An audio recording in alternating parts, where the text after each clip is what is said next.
Hi everybody, this is Karak with Angry Centaur Gaming, and welcome fans new and old. Something popped into my head a couple days ago and I decided I was going to make a video out of it. You know, when you're reviewing a game, many games come up in that genre, even other genres that you compare it to, that you try to identify with it and against it and sort of see what the similarities are and aren't and what it brings new to the table.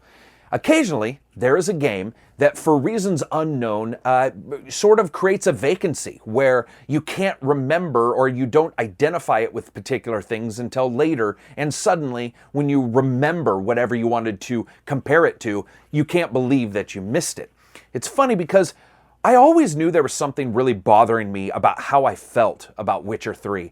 And it's one of the reasons why I only brought up Skyrim once or twice in my entire review, because there was something that just felt off about Skyrim versus Witcher 3 compared to what I wanted to compare it to. And I looked at the Risen games, of course, and I looked at Two Worlds, and I looked at some of those, and at times there were some similarities there, but there was just something in my head. There was something that was intangible, and I was having a difficult time explaining to a fan why I wanted to continue playing Witcher 3 post-review, post-winning it the first time. Like, why would you want to play it again? And they weren't being snide or having a comment like that. They were just saying, you know, what is it about it? What's that intangible? And I love being questioned like that because it allows me to go back and think about it. And you guys know me, man. If you post something in the comments, most of the time, it'll get me thinking at least a couple times before I have to move on.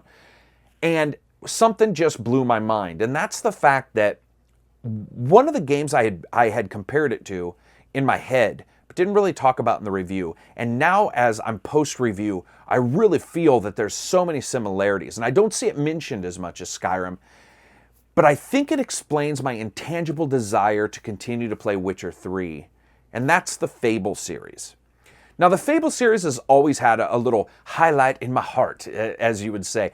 It's always been a good childlike dream of mine. I really like the Fable series. I like their handling of very adult issues, but at the same time with sort of kid gloves. I love that, where sometimes you see it, but sometimes you don't see what's going on, but you still know something's occurring, whether that be sex or, you know, killing your dog. When it comes down to it, though, Witcher 3 and Fable 3 have a tremendous amount of similarities when you take it from not a granular aspect, but more of just take a step back and look at those games. You know, Witcher 3 isn't necessarily open world as much as Skyrim, but it's open world more than almost any other game. You know, one continent gets a load and that's about it, and then you go from there. It reminds me a lot of Witcher 3's Fable 3's larger areas, and obviously nowhere near the size of Witcher 3.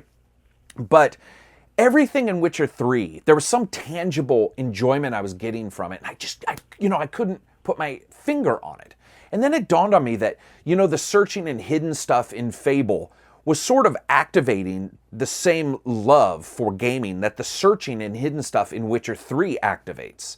And that's when I really started to think about it in the last couple of days. And I'm like, wow, you know, Witcher 3 and Fable 3 have so many connections. It's just insane. I'm not even talking about the small ones. They both have mini games of a particular kind. They both allow you to change your hairdo, whatever, change the look of your main character. It's just the overall world and how it's presented to you. And I really do enjoy that. And I really do feel, for reasons I can't quite explain, that the comparison between Fable 3 and Witcher 3 is a more vital and almost more interesting comparison to me than the comparison of Skyrim and Witcher 3. Because I think Skyrim goes about it in a GTA way, right? It has random quests that will never stop being given to you. It has all of this content that's sort of just randomized to make the world feel alive and to make the world sort of the story. Where Witcher 3 does that, but it makes the side stories the story. And it makes the world the story as well, but there aren't, you know, those random missions that will continue happening and so forth. And that's the way Fable 3 sort of feels, where the world became very interesting to explore and so forth. And the story, I just wasn't a huge fan of in Fable 3. So anyway, I want to know what you guys think. You know, do you guys think that the comparison between Witcher 3 and Fable 3 is just a more interesting comparison, or at the very least, a good comparison?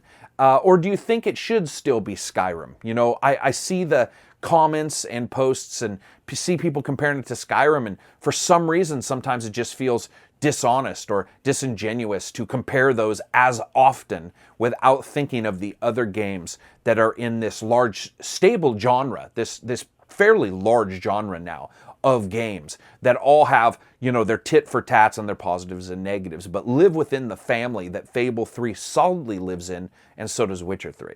So anyway, I'd like to hear what you guys think. Post it in the comments, you know, comparisons you've made, other games that you compare it to, thoughts you have concerning Witcher 3 and any other game out there, you know, comparisons you've made or things that feel similar or dissimilar. I'd love to hear it. If you liked the video, hit like. If you disliked it, hit dislike, and peace out.